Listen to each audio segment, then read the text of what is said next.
This small turtle had spent over half the day meticulously and thoughtfully making his way up this tree that hung over the river's edge.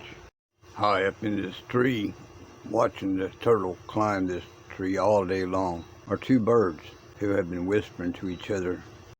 Turtles can't fly. He's going to hurt himself. We have to stop this now. We have to tell him he's adopted.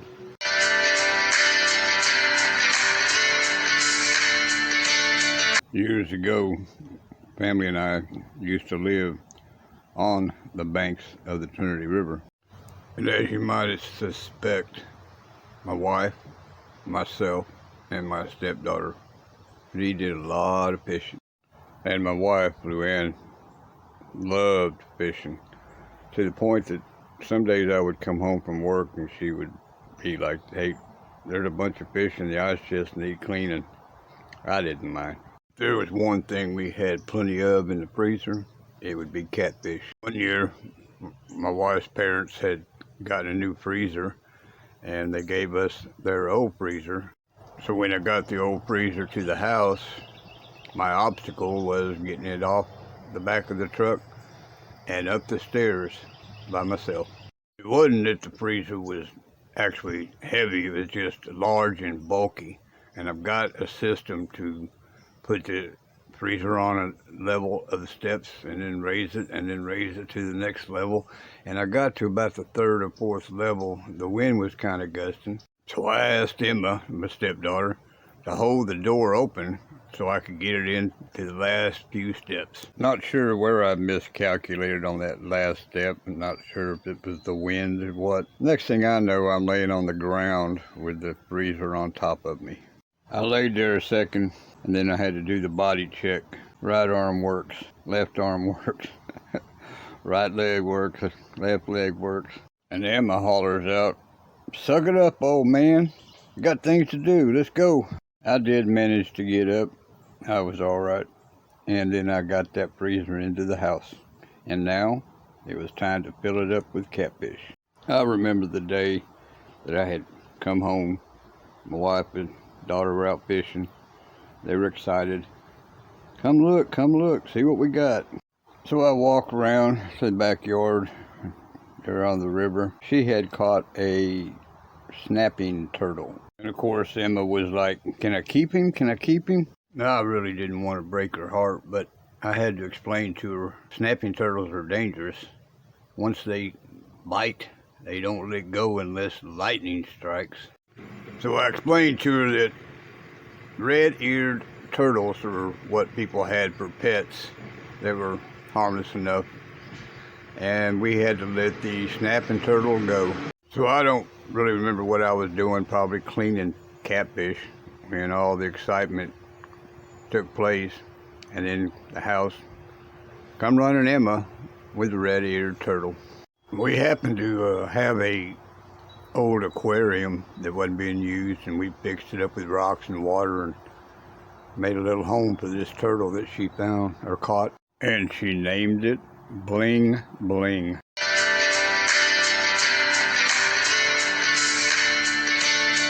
One summer, my nephews had come to stay with us for the summer, Corey, and I had come home from work and come into the house, and he was sitting in the living room holding Bling Bling, the red-eared turtle.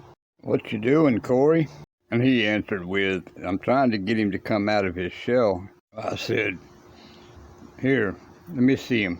And I took the turtle, set it down on the ground. I looked at Corey and told him, "We have to wait a minute." And it probably took about 2, maybe 3 minutes. And then the turtle started to come out of its shell and start walking. I told Corey, sometimes you just gotta leave animals and people alone for just a few minutes and let them open up.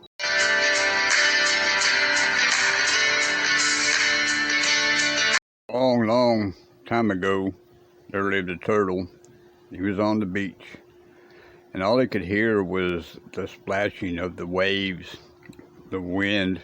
This turtle had made its way down the beach, and it came up upon a Coke bottle, and he could see his reflection.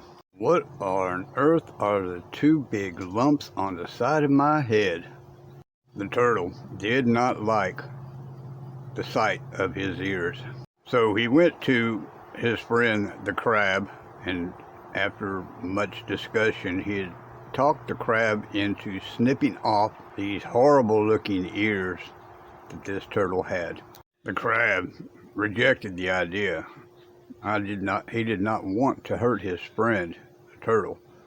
But the turtle was insistent until finally the crab reached up and snipped off the ear on both sides of his head. The turtle was in pain but grateful to the crab and went on his way. And it didn't take him long to realize that even without his ears, he could hear everything. He was still plagued by the sounds of the waves and the winds and the seagulls. And so the evolution did its process over the years. Turtles have no ears.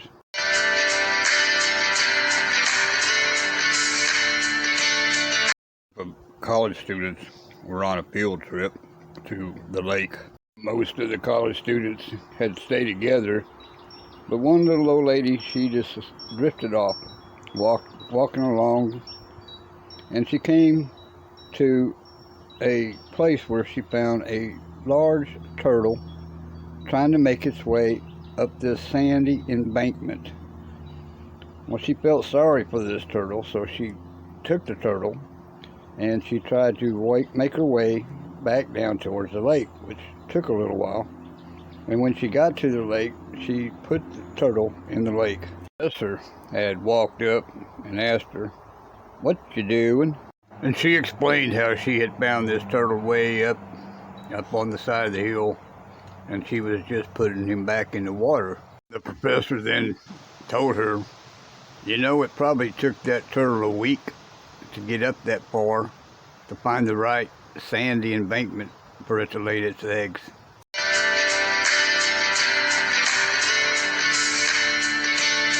There was a turtle who lived on the lake, and he had been watching for a very long time of how the sun come up over the hills.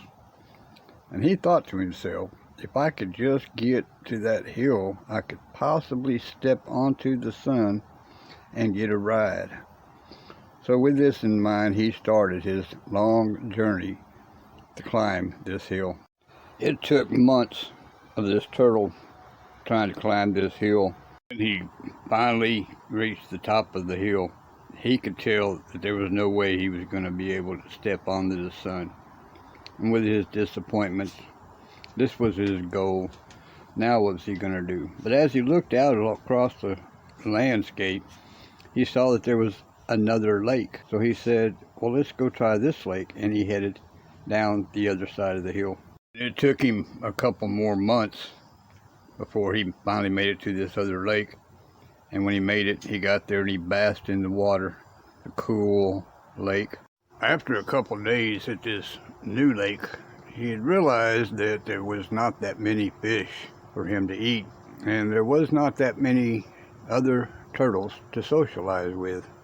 So he decided that he needed to go back to the lake that he called home, and he made his way back home.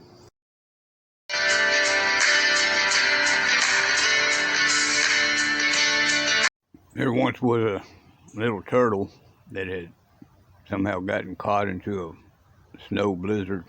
He was freezing. He was trying to make his way through the snow, cold, chilled. This turtle had made his way through the snow and came upon Mr. Cow.